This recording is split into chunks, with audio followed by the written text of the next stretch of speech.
As I stated in the previous video, I was going to use biscuits to attach the remaining of the face frame, and I'm going to glue it up. As you can see now, that's what I'm in the process of doing.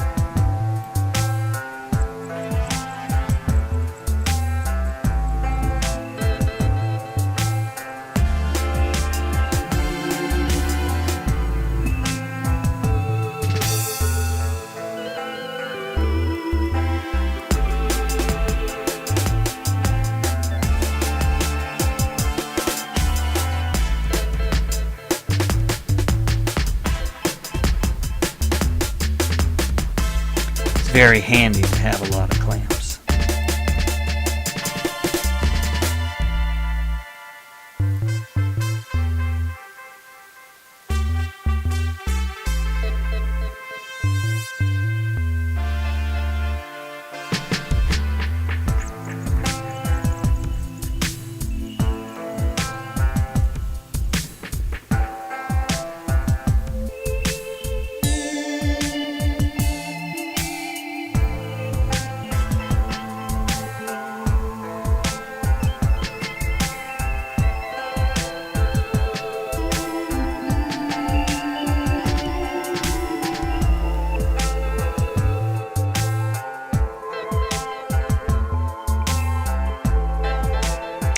Glue fully cured. I took it out of the clamps. Now I'm using a scraper to remove the excess dried glue before I do a whole lot of sanding.